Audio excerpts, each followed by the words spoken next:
Bismillahirrahmanirrahim. Assalamualaikum warahmatullahi wabarakatuh. Hello everyone. Hello Mister. My name is Fadia Nuraini. I am from class C of CCD. In this video, I would like to share my understanding about scaffolding theory and also the example of activity of scaffolding in Indonesian classroom.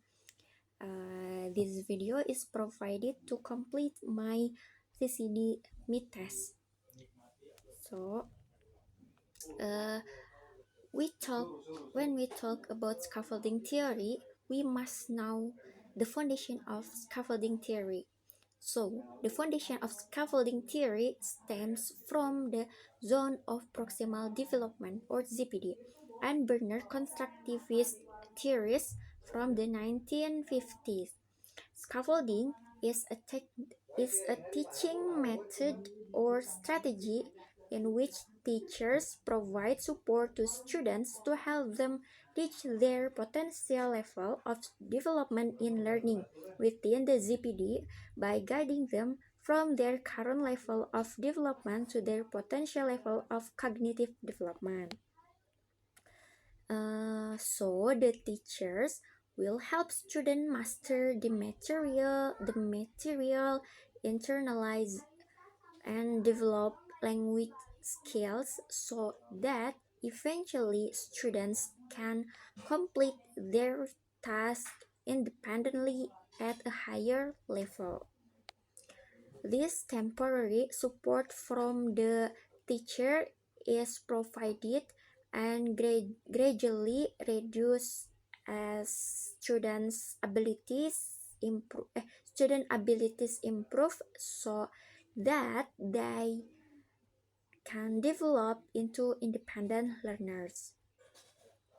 So the example of learning activities using scaffolding in Indonesian classroom, I choose the implementation is in vocational high school or in high school level in 12 grades, and the topic of the learning material is create resume for job application. So the stage 1, modeling. The modeling pattern is I do. The teacher presents one samples or show the one sample resume for the class to analyze together. The teacher and the student jointly analyze the structure and content of the resume based on their prior knowledge. Then, the teacher also provide theoretical explanation of the relevant material. Including an introduction to common term and specialized vocabulary in that field, and then the structure of resume and the content of the resume through the analysis process. So this ensures students receive input and output input both explicit and implicit on the material. As a result, students can understand the structure of a resume and can easily connect it to their prior knowledge. And I think that's all the stage 1 for as a modeling. Next, the stage 2 as a constructing. The pattern is we do. The teacher provides several mysterious documents packaged like a treasure hunt. So the contents of these treasures are 2 resumes or 2 CVs, one correct or professional and one incorrect, which is non-professional resume. So next, students analyze the structure content, and design of these two resume documents to verify their alignment, their understanding alignment with their understanding or and this component or of the resume align with the material already studied before. And next, this analysis is aided by an analysis rubric that created by the teacher to make it easier uh, for students to analyze the documents. When finished, students and the teacher will discuss the result of the analysis in the classroom, of course. Nah, after the student do modeling and then constructing by analyzing document package like treasure hunt, the last stage is producting. The pattern is you do.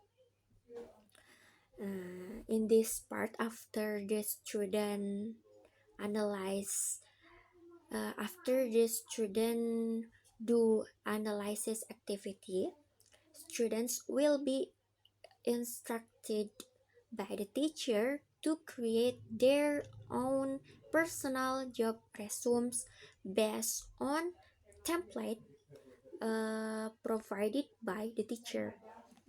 They are free to be creative in improving the content, design, and anything that they want, as long as they do not omit the essential structure or the essential elements and or the essential professional elements of content of a job resume. Afterward, the student will conduct a peer assessment of the resumes they created using the teacher assessment checklist guideline.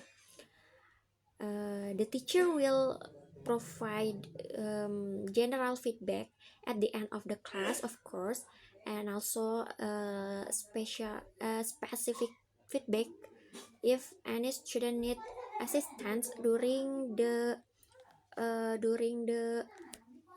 resume creation in the class. So teacher like doing teacher teacher monitor and control the class when the student create their own assessment, and if the student have if the student need helping, the teacher can help them or give feedback for them. So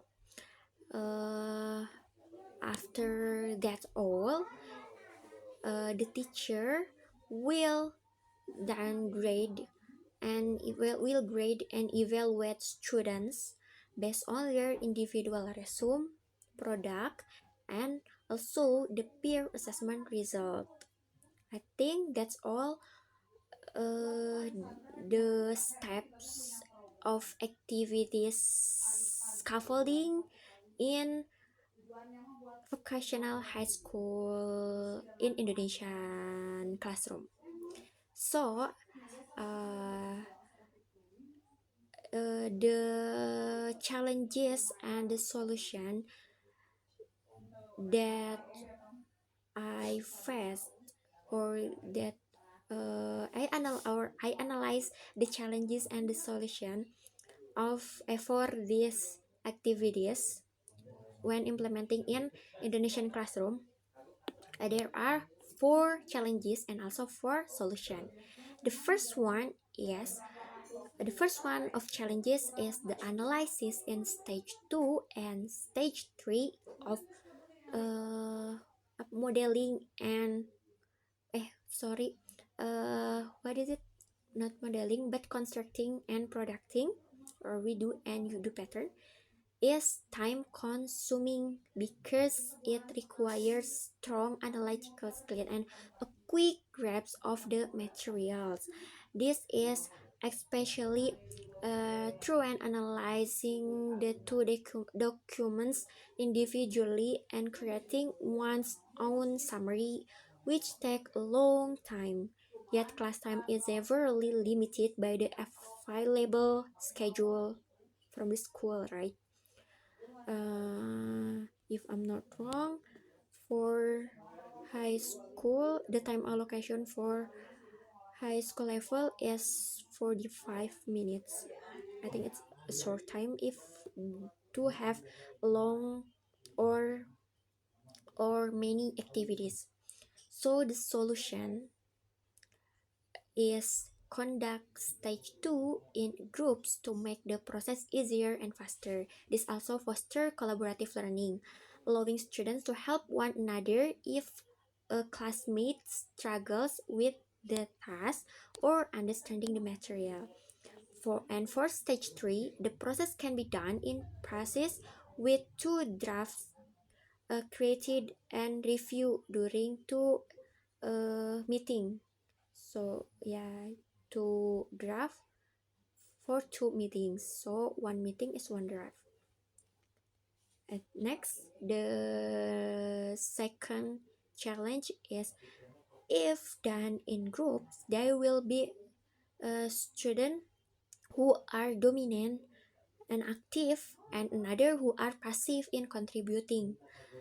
So the solution is, uh, is clearly define rules and job descriptions for the task and uh, f- group group groups forms using a mixed ability level system, as there is concern that passive students may be passive because they do not understand the material or are confused about what and how they to do it. Additionally, the teacher can offer reward like a simple reward for the best performing team, thereby increasing student motivation, as low motivation is a potential cause of passivity. So the next challenge is lack of seriousness and bias in peer assessment, as students may hesitate to criticize peer assessment, provide dishonest evaluation or dishonest assessment, dishonest assessing or assign grades carelessly, leading to subjective and biased results.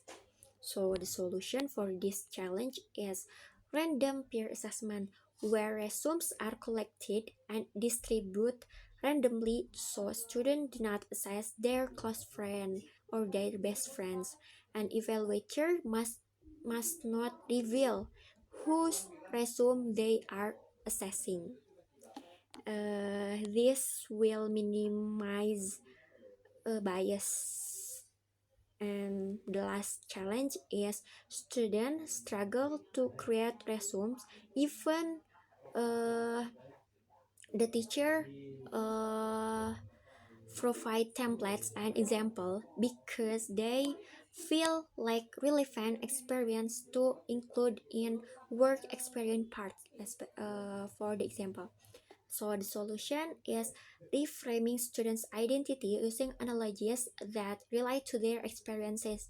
For example, work experience can be filled in with their PKL. PKL is internship experience lah. Internship experience. For for student fill the work experience part. And I think there are all examples of challenges and solutions when implementing scaffolding activities for job preparation, especially resume or CV creation for 12 grad students in vocational high school in Indonesian context. There may well be additional challenges and solution, I think, when we directly implementing this activity in the real world classroom. I think that's all for me. Sorry for a lot of mistake. I hope you can understand my explanation. Thank you. Wassalamualaikum warahmatullahi wabarakatuh.